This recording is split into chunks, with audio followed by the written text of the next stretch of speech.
I'd like to thank Linkage Trust on behalf of LN6 for hosting us today. And we're going to hear first from Michael Oliver, who's the Chief Executive or Chairman of Linkage Community Trust. We're then going to hear from Philip Barnett about the Boultham Park appeal, and that's obviously very local to us in the LN6 area here. We're then going to have a very brief update from our Access LN6 colleagues, one or two very brief parish notices, and then we're going to spend the rest of the time having something to eat and the time for networking. So without further ado, I'd like to hand over to Mike Oliver, who's going to talk to you about the Linkage Community Trust. Thank you. It is, yes, good afternoon. I'm Michael Oliver, I'm Chairman of the Trust, and I'd just like to spend just a few minutes telling you something about the Trust. The Trust was formed in 1976, it's a charity. Its aim when it was formed was to help people with a learning disability achieve their full potential and progress as far as they can towards independence. We employ about 700 people and have a turnover of about 15 million. And we operate not exclusively, but very much largely in Lincolnshire. We run an independent specialist college, further education college, for people with a learning disability. Students are both residential and day, and there are two campuses, one in Grimsby, which is of course no longer in Lincolnshire properly, and the other one just outside Spilsby near Skegness. The college can take 200 students. It takes considerably less than that, or quite a number less than that in the last couple of years. And that's not through lack of demand, it's because it has become increasingly difficult for parents to get funding for their children. Funding has been delegated from central government, where it was nicely ring-fenced, to local authorities, where it's not, with the inevitable result. The college also provides adult education for the people in our residential homes and others, and has about another 150 students there. But there is some sort of light at the end of the tunnel. The government seems to be increasingly aware that the funding isn't working properly. And also, local further education colleges are increasingly realising they can't do what we do, and we don't try and do what they do. And so we are well advanced in discussions with a further education college in Staffordshire, where we are actually going to run the provision that we run in those two colleges in Staffordshire. We have 17, actually I think the number's now 16, but my note said 17, residential homes that look after 147 people full-time. They are now exclusively along the Lincolnshire coast, and we also look after another 100, just over another 100 people who we care for in their homes. Actually, many of the people who are in their homes are in flats and bungalows that we, together with the local housing association, have had constructed to our specifications, and are very successful. One of those developments is in Boultham Park, about which we'll speak in just a minute. All the residents in our residential homes have adult education sessions about 3 days a week in the college. We also run respite, which is becoming increasingly popular, recently do it, increasingly popular. People said residential care is dead, it's not. We are under increasing pressure to provide homes for people with residential care, but needless to say, the cuts are affecting us there because, for example, for our people in residential care, we've had no increase in fees for the last 4 years, and costs have not stayed static for the last 4 years. And local authorities are consistently trying to reduce the amount of support that people in the community get because it affects their costs. We have an employment service because we think employment is very important. We have 80 people who are looked after by our employment service, of which 40 have been found some employment, and that's a paid employment, and I think that's extremely creditable. We also run, I don't know if many of you know Mablethorpe, but we run the Bowling Green and restaurant at Mablethorpe, and we have 3 other cafes, some of which are part of the education provision, and some of which are commercial ventures. We have got quite a lot going on in LN6. Several years ago, we purchased a piece of Boultham Park, specifically the old stable block and coach house, which was then and is now very derelict. And adjacent to it, we constructed, with the Housing Association, bungalows and flats for 15 people with learning disabilities. And they're all full, and the people in them enjoy their housing immensely. We have 24-hour support there, and we have a permanent presence. We'd always intended to do more there than simply have housing.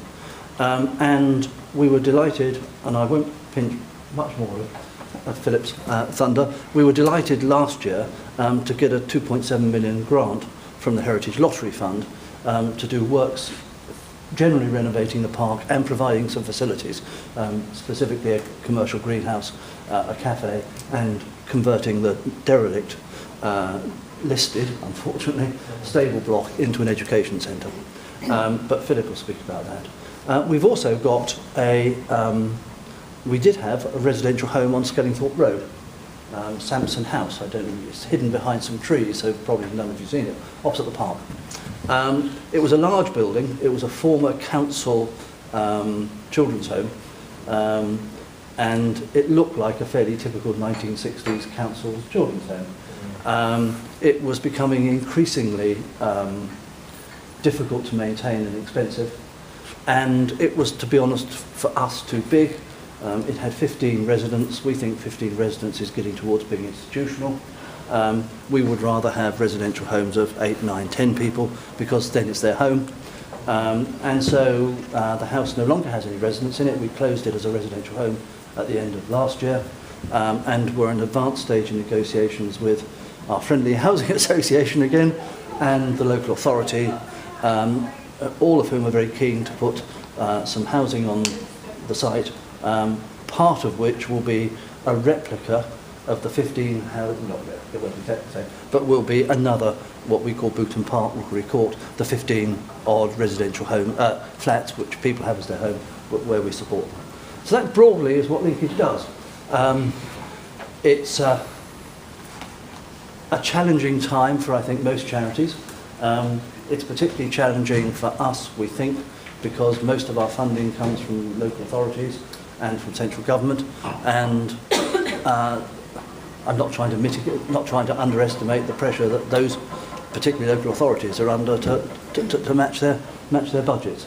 But we are expanding both physically in terms of the work here and in Staffordshire, and we intend to continue what we have been doing since 1976. Thank you for listening. I think the project is so exciting because of the breadth of benefit. We've talked about the young disabled people who will benefit, but also the local community. Those of you who know Boultham Park will know that alas, it has rather gone downhill over the years from its former glory, and it desperately needs attention. And this wonderful project which Linkage dreamt up, they then formed a partnership in 2010 with City Council, and that's when this whole project took off. The Heritage Lottery Fund we applied to. That was one of the most fascinating days of my life, meeting them in the park to persuade them to give us £2.7 million. But I'm delighted to say that not only did they give us that, but they tell us now that this is their exemplar project throughout the UK. So I think that shows you something about this project. So we're talking about an enormous, I think, breadth of benefit for the local community, the city itself. It's an important park, Grade 2 listed. And basically one of the conditions of the £2.7 million grant is that we raise the final £250,000. So it's my job as appeal chairman to raise £250,000 in the next 18 months or so. So I would like everybody's help in that. In particular, because this is such a wonderful community project, I want to involve as many people in the community, and especially businesses in the community, and especially in the LN6 area.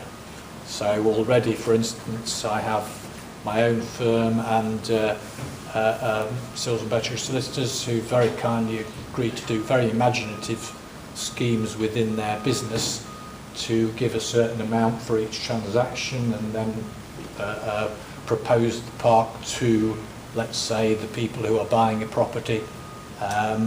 So doing it rather more imaginatively and involving the whole of their office as well in it, rather than just very, very kindly saying, here's £5,000. So both of those firms have committed to raising over £5,000, and I can happily go through firms how that would be a partnership between us and what major sponsors would get in return for that. But the main thing I want to do is to involve as many people in the Boultham Park and LN6 community as possible in raising this money for this project. And I think it will be fantastic that every single penny will go towards it, and that all of you out there, if you help, will be able to go and experience all of this in the future, not only to see how what a huge benefit it's going to be to the young learning disabled, but also how that will fit in with the community and will be a partnership within the community. I think it's safe to say that the cafe will be enormously important, enormously important. As I say, when I used to go to the park with my grandfather, we used to spend 4 hours there. At the moment, probably some of you still use it, but it's generally just in and out for a walk or whatever. And we used to go on the putting green, the tennis court, the lake, of course. You could hire a boat, and the train, which is on here. The train is long gone, and somebody just asked me if we could get it back. Well, I'll try my best, because I love trains, but it might be tricky, but it'd be nice to have something. The lake, it's fair to say the Heritage Lottery Fund, 3 of them were ecologists, and they were extraordinarily interested. I didn't realise, even as a Lincoln born and bred and a Boultham Park fanatic, that it represents 5% of Lincolnshire's wetlands. They were enormously interested in that and regenerating the park, so the council will be completely regenerating the lake, which has been closed for 12 years. The poor old bandstand, the roof leaks and that can't really be used. It used to have lovely bands in it when I was there, and hopefully that will happen again. And of course they'll be putting, and Linkage, ongoing effort, very importantly, into park attendance, security, volunteer, to make sure when it's restored to its wonderful glory that it stays that way. I hope it's like, I think Arboretum was another one. Those of you know, Arboretum was in a terrible, terrible state for a long time, and had a rotten reputation of drugs use, etc., etc. And the poor old lion was painted on every other week, and graffiti, and ever since it's been beautifully done up, there's been no trouble ever since, and it's a wonderful community facility again. So I'm positive that Boultham Park will be the same. So I won't go on and on. We've details here. There's some booklets there which show part of the project and Boultham Park in it, that you can have a look at. But what I would ask, if you would please, if you'd be happy to contact me personally via Linkage, and I can let you know, come and let you know, happily come and see you and let you know how you could help, how you could get involved. I say there's several ways. Simple donation obviously is wonderful, but even better is if you can involve your employees as well. And one of my guys is going to do a bike ride, and we're talking about another thing as well within it. Lots of ways that one can raise different money. So I'll be happy to go through everything. I know Luke also at Linkage has come up with a wonderful idea for the future for thanking people, because I'm very, very keen when people are kind enough to support these things to make sure that they get full thanks. And he's coming up with a wonderful idea, which would part of the cafe and shop, of a sculpture of trees, which will reflect everybody who has raised over £250 for this project. And a firm who raises 5,000 will have their own trees, so they'll have a tree permanently within this complex. But anybody who's kind enough to raise even a little will get a leaf within another tree. I think that's a marvellous idea, I very much look forward to seeing that at the end. So if you've any questions today, please come and have a word. and I hope to get to see as many of you as possible. Thank you for listening.